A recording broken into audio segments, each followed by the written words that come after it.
வயநாடு தொகுதியில் போட்டியிடும் காங்கிரஸ் தலைவர் ராகுல் காந்தி வேட்புமனு தாக்கல் செய்தார். இது தொடர்பாக அங்கு இருக்கக்கூடிய நம்முடைய செய்தியாளர் அசீஃபிடம் கேட்கலாம்.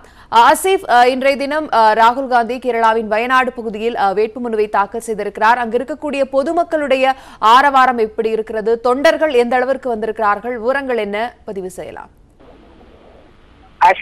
ராகுல் காந்தி இந்த தொகுதியில் இன்றைய தினம் தன்னுடைய வேட்புமனுவை தாக்கல் செய்ய இருக்கிறார் என்ற தகவல் வெளியானது தொடங்கியே இங்கு வயநாடு பகுதிக்கு, குறிப்பாக கல்பெட்டா பகுதிக்கு கேரள மாநிலத்தினுடைய பல்வேறு பகுதிகளில் இருந்து காங்கிரஸ் கட்சியினுடைய தொண்டர்கள் வர தொடங்கினார்கள். இவர்களுடைய வருகை நேற்று இரவு சற்றே அதிகரித்தது. இந்த பகுதி முழுவதும் தற்போது காங்கிரஸ் கட்சியினுடைய தொண்டர்கள் நிறைந்திருக்க காண்கின்றோம். ஆகவே கடந்த 3-4 நாட்களாக கேரளாவினுடைய பல்வேறு பகுதியில் இருந்து இந்த பகுதிக்கு வந்து சேர்ந்த காங்கிரஸ் தொண்டர்களால் தற்போது வயநாடு, அதாவது கல்பெட்டா அந்த நகர் முழுவதுமாக காங்கிரஸ் கட்சியினுடைய தொண்டர்களால் நிரம்பி வழிகிறதை நம்மால் பார்க்க முடிகின்றது. சற்று நேரத்துக்கு முன்னர் ராகுல் காந்தி தன்னுடைய வேட்பு மனுவை கல்பெட்டாவில் இருக்கக்கூடிய மாவட்ட ஆட்சியர் அலுவலகத்தில் தாக்கல் செய்தார். அதற்கு பிறகு அவர் இந்த கல்பெட்டா பகுதியினுடைய, அதாவது மாவட்ட ஆட்சித் தலைவருடைய அலுவலகம் அமைந்திருக்கக்கூடிய அந்த பகுதியிலிருந்து பழைய பேருந்து நிலையம் அமைந்திருக்கக்கூடிய அந்த பகுதியை நோக்கி தற்போது அவர் ஊர்வலமாக வந்து கொண்டிருக்கின்றார். அவர் வரக்கூடிய அந்த வாகனத்தில் பிரியங்கா காந்தி வத்ரா மற்றும் கேரளாவினுடைய காங்கிரஸ் கட்சி தலைவர்களான, அதாவது கேரளாவினுடைய எதிர்கட்சி தலைவர் ரமேஷ் சென்னிதலா மற்றும் கேரளா மாநிலத்தினுடைய முன்னாள் முதலமைச்சர் ஒமன் சாண்டி உட்பட பல்வேறு காங்கிரஸ் கட்சியினுடைய பல்வேறு தலைவர்கள் தற்போது அவருடன் இந்த வாகனத்தில் வந்து கொண்டிருக்கிறார்கள். அவர்கள் வரக்கூடிய அந்த வாகனத்தினுடைய இரு பகுதிகளிலும், அதாவது அவர்கள் இந்த சாலையினுடைய இரு பகுதிகளிலும் தற்போது காங்கிரஸ் கட்சி தொண்டர்கள் மட்டுமில்லாமல் இந்த பகுதியை சேர்ந்த பொதுமக்களும் நின்று ஆரவாரமாக ராகுல் காந்திக்கு வரவேற்பு தெரிவிக்கக்கூடிய இந்த காட்சியை நாம் பார்க்க முடிகின்றது. வயநாடு பகுதியை பொறுத்தவரை இது ஒரு மலைப்பகுதி. தற்போது மலைப்பாதையின் வழியாகவே இந்த ஊர்வலம் என்பது நடைபெற்று வருகின்றது. இந்த ஊர்வலம் இதற்கு முன்னர், அவர் வேட்புமனு தாக்கல் செய்வதற்கு முன்னர் இந்த ஊர்வலம் நடைபெறும் என்று ஏற்கனவே அறிவிக்கப்பட்டது. ஆனால் பாதுகாப்பு ஏற்பாடு காரணமாக அவ்வாறு நடைபெறாமல் அவர் ஹெலிகாப்டர் இறங்குதளத்தில் இருந்து இறங்கி நேரடியாக அங்கிருந்து வெறும் 300 மீட்டர் தொலைவில் இருக்கக்கூடிய மாவட்ட ஆட்சியர் அலுவலகத்திற்கு அவர் நேராக சென்றார். அவர் தனது வேட்புமனுவை தாக்கல் செய்த பிறகு தற்போது அவர் இந்த ஊர்வலத்தில் கலந்து கொண்டிருக்கின்றார். நான் சொன்னது போல இது ஒரு மலைப்பகுதியில் தான் தற்போது இந்த ஊர்வலம் என்பது நடைபெற்று வருகின்றது. அதையும் பொருட்படுத்தாமல் அந்த குறுகிய சாலையில் இருபுறங்களிலும் காங்கிரஸ் கட்சி தொண்டர்கள் மட்டுமில்லாமல் இந்த பகுதியைச் சேர்ந்த பொதுமக்களும் பெருவாரியாக திரண்டிருப்பதை நாம் பார்க்க முடிகின்றது. அவர்களை பொறுத்தவரை ராகுல் காந்தி, பொதுமக்களை பொறுத்தவரை காங்கிரஸ் கட்சியினுடைய ஆதரவு என்பதை தாண்டி ராகுல் காந்தி மற்றும் பிரியங்கா காந்தி ஆகிய இருவரையும் நேரில் பார்ப்பது என்பது அவர்களுக்கு ஒரு புதிய அனுபவம். ஆகவே அந்த வகையில் பெருமளவிற்கு இந்த பகுதியில் பொதுமக்கள் குவிந்திருப்பதை நம்மால் பார்க்க முடிகிறது. இந்த பொதுமக்களில் பல்வேறு தரப்பினர் இதுதான் முதல் முறையாக ராகுல் காந்தியையும் பிரியங்கா காந்தி அவர்களையும் நேரடியாக பார்க்கிறார்கள். அந்த வாய்ப்பை பயன்படுத்திக் கொள்ளும் அளவில் பொதுமக்கள் தங்களுக்குள் முண்டியடித்துக் கொண்டு இந்த பகுதியில் கூடியிருந்து ராகுல் மற்றும் பிரியங்கா ஆகிய இருவரையும் பார்ப்பதற்காக கூடியிருப்பதை நம்மால் பார்க்க முடிகிறது. அதை தாண்டி தொண்டர்களும் இந்த பகுதியில் கொண்டிருக்கின்றார்கள். இதற்காக பல்வேறு பாதுகாப்பு ஏற்பாடுகளும் செய்யப்பட்டிருக்கின்றது. ஏற்கனவே நான் கூறியது போல பாதுகாப்பு காரணங்களுக்காகத்தான் முன்னதாக இந்த ஊர்வலத்தை நடத்தாமல் வேட்புமனு தாக்கல் நிகழ்வு நடைபெற்றதற்கு பிறகு இந்த ஊர்வலத்திற்கு எஸ்பிஜி அனுமதி வழங்கி இருக்கின்றது. அதன் அடிப்படையில் இந்த ஊர்வலம் இப்போது நடைபெற்று வருகின்றது. ஏனென்றால் ஒரு பகுதியில் ஏற்கனவே அறிவிக்கப்பட்டபடி தொண்டர்கள் அவர் வேட்புமனு தாக்கல் செய்வதற்கு முன்னரே இந்த ஊர்வலத்தை நடத்துவார் என்று அறிவிக்கப்பட்டதை தொடர்ந்து தொண்டர்கள் முழுவதுமாக சாலையில் குவிந்து விட்டார்கள். ஆகவே அவர்களை அப்புறப்படுத்துவது என்பது அவ்வளவு எளிதான காரியமில்லை என்பதை உணர்ந்த பாதுகாப்பு படையினர் உடனடியாக அவருடைய அந்த நிகழ்ச்சியில் சிறு மாற்றத்தை செய்து அவரை நேரடியாக வேட்புமனு தாக்கல் செய்வதற்கு அனுமதித்தனர். அந்த வேட்புமனு தாக்கல் செய்யக்கூடிய நிகழ்வு நடைபெறுவதை தொடர்ந்து தொண்டர்கள், சாலையில் குவிந்திருந்த தொண்டர்கள் நேரடியாக அவர்கள் மாவட்ட ஆட்சியர் அலுவலகத்தை நோக்கி வர தொடங்கினார்கள்.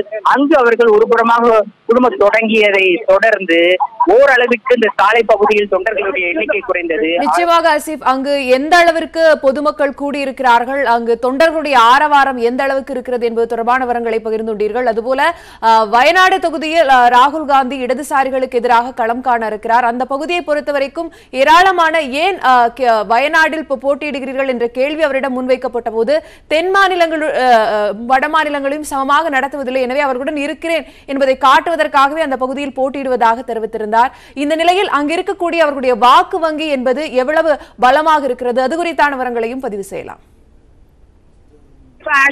இந்த கேள்வி என்பது பல்வேறு தரப்பினரால் தொடர்ந்து முன்வைக்கப்படுகின்றது. அதாவது இந்த கேள்விகளுக்கு காங்கிரஸ் கட்சியில் அதிகாரப்பூர்வமாக ஒரு பதில் முன்வைக்கப்படுகின்றது. அந்த அதிகாரப்பூர்வமான பதில் என்பது வட மாநிலம் தென் மாநிலம் என்ற அந்த பிரிவினையை போக்குவதற்காக தென் மாநிலத்தில் இருக்கக்கூடிய தொண்டர்களுக்கு காங்கிரஸ் கட்சி தொண்டர்களுக்கு ஒரு உத்வேகத்தை அளிப்பதற்காகவே இந்த தொகுதி என்பது ராகுல் காந்தி அவர்களால் தேர்ந்தெடுக்கப்பட்டது என்பது காங்கிரஸ் கட்சியினரால் அதிகாரப்பூர்வமாக முன்வைக்கக்கூடிய ஒரு பதிலாக இருக்கின்றது. இதை தாண்டி பார்க்க போனோமானால் வயநாடு இந்த குறிப்பிட்ட நாடாளுமன்ற தொகுதியில் காங்கிரஸ் ஒரு பலமான ஒரு இடத்தை பிடித்திருக்கின்றது. 2008ஆம் ஆண்டு தொகுதி மறுசீரமைப்புக்கு பிறகு உருவாக்கப்பட்ட இந்த வயநாடு நாடாளுமன்ற தொகுதியில் 2009 மற்றும் 2014 ஆகிய 2 நாடாளுமன்ற தேர்தலிலும் காங்கிரஸ் கட்சியை வெற்றி பெற்றிருக்கின்றது. காங்கிரஸ் கட்சியை சேர்ந்த ஷானவாஸ் இந்த தொகுதியில் வெற்றி பெற்றிருக்கின்றார். அதை தாண்டி இந்த தொகுதியில் சுமார் 18% பேர் பழங்குடி மக்கள் என்று அறியப்படுகின்றது. இதை தாண்டி குறிப்பாக கிறிஸ்தவர்களும் இஸ்லாமியர்களும் பெருமளவுக்கு இருக்கக்கூடிய ஒரு தொகுதி. ஆகவே இந்த கிறிஸ்தவர்கள் இஸ்லாமியர்கள் மற்றும் பழங்குடியினர் என்பது தொடர்ச்சியாக காங்கிரசினுடைய வாக்கு வங்கிகளாக இருந்து வருகின்றார்கள். ஆகவே அவர்களுடைய வாக்கு வங்கி மற்றும் காங்கிரஸ் கூட்டணியில் இருக்கக்கூடிய கேரளாவில் இருக்கக்கூடிய ஐக்கிய ஜனநாயக முன்னணி கூட்டணியில் இருக்கக்கூடிய IUML, அதாவது இந்திய யூனியன் முஸ்லிம் லீக் பலமாக இருக்கக்கூடிய தொகுதி இது.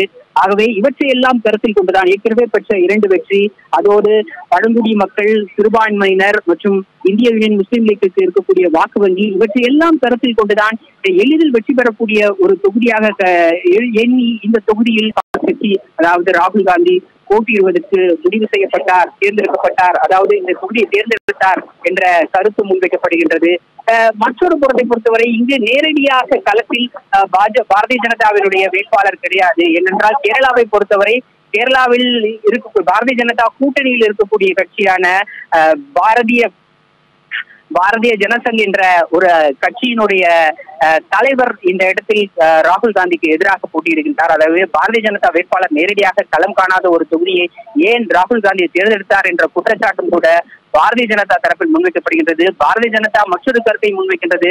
ஏற்கனவே வெகு காலத்திற்கு முன்னர் நேரு தெரிவித்த ஒரு கருத்தை அவர்கள் முன்வைக்கின்றார்கள். அதாவது இந்திய யூனியன் முஸ்லிம் லீக் என்பது பல்படுங்கப்பட்ட பாம்பு என்று நேரு ஒரு காலத்தில் தெரிவித்தார். அப்படிப்பட்ட இந்திய யூனியன் முஸ்லிம் லீக்கினுடைய ஆதரவுடன் வெற்றி பெறுவதற்காக தற்போது ராகுல் காந்தி இந்த தொகுதியை தேர்ந்தெடுத்திருக்கின்றார் என்ற கருத்தை பாரதிய ஜனதா அதை ஒரு குற்றச்சாட்டாக பாரதிய ஜனதா முன்வைக்கின்றது. ஆனால் இங்க இருக்கக்கூடிய இடதுசாரிகளை பொறுத்தவரை இந்தியா முழுவதுமாக மதவாத சக்திகளுக்கு எதிராக காங்கிரஸ் கட்சி களம் கண்டிருக்கின்றது என்று நாங்கள் எண்ணி வந்த சூழ்நிலையில் தற்போது ராகுல் காந்தி வயநாடை போட்டியிடுவதற்கான ஒரு தொகுதியாக தேர்ந்தெடுக்கப்பட்டதன் மூலம் அவர்கள் இடதுசாரிக்கு எதிராக, அதாவது காங்கிரஸ் கட்சி இடதுசாரிகளுக்கு எதிராக களம் கண்டிருக்கின்றார்கள் என்பதை அறிய முடிகின்றது. இது ஒரு தவறான நிலைப்பாடு என்ற கருத்தை இடதுசாரிகள் முன்வைக்கின்றார்கள். ஆகவே இருபுறமும், அதாவது பாரதிய ஜனதா மற்றும் இடதுசாரி ஆகிய 2 கட்சிகளும் 2 கூட்டணியுமே தற்போது ராகுல் காந்தி வயநாடு தொகுதியில் போட்டியிடுவதற்கு எதிர்ப்பு தெரிவித்து வருகின்றனர். மற்ற மாநிலங்களில் குறிப்பாக மேற்கு வங்கத்தில் கூட காங்கிரசுக்கும் இடதுசாரிகளுக்கும் இடையே கூட்டணி அமையாவிட்டாலும் அவர்களுக்கு இடையில் ஒரு ஒப்பந்தத்தின் அடிப்படையில் சில தொகுதிகளில் அவர்களுக்குள் ஒரு விட்டுக் கொடுப்பு என்பது நடந்திருக்கின்றது. அப்படிப்பட்ட விட்டுக் கொடுப்பு இந்த வயநாடு தொகுதியிலும் நடைபெறுமா என்ற கேள்வி இடதுசாரிகளிடம் முன்வைக்கப்பட்ட போது, அதாவது இங்கு நிறுத்தப்பட்டிருக்கக்கூடிய CPI இந்திய கம்யூனிஸ்ட் கட்சியினுடைய வேட்பாளர் திரும்ப பெறப்படுவாரா என்ற கேள்வி இங்க இருக்கக்கூடிய இடதுசாரிகளிடம் முன்வைக்கப்பட்ட போது அப்படிப்பட்ட ஒரு எண்ணம் இல்லை என்பதை அவர்கள் உறுதியாக தெரிவித்திருக்கிறார்கள். ஆகவே வயநாடு என்பது தற்போது மும்முனை போட்டியை கண்டிருக்கக்கூடிய ஒரு தொகுதியாக இருக்கின்றது. ராகுல் காந்தி, பாரதிய ஜனதா மற்றும் இந்திய கம்யூனிஸ்ட் கட்சியினுடைய வேட்பாளர் ஆகிய மூவர்களுக்கு இடையிலான இந்த ஒரு மும்முனை போட்டியாக வயநாடு அமைய இருக்கிறது. அமேதி மற்றும் வயநாடு பகுதியில் ராகுல் காந்தி போட்டியிட இருக்கிறார். இன்றைய தினம் வயநாடு தொகுதியில் அவர் வேட்புமனுவை தாக்கல் செய்தார். தொண்டர்கள் பொதுமக்களின் புடைசூழ அவர் வேட்புமனுவை தாக்கல் செய்திருக்கிறார். வயநாடு கல்பட்டா பகுதியிலிருந்து நம்முடைய சிறப்பு செய்தியாளர் அசீப் இணைந்து அங்கு இருக்கக்கூடிய போட்டி குறித்தும் அங்கு இருக்கக்கூடிய மக்களின் மனநிலை குறித்தும் பகிர்ந்து கொண்டார். மேலதிக தகவலுக்கு மீண்டும் இணையலாம் அசீப். தற்போது விவரங்களுக்கு நன்றி.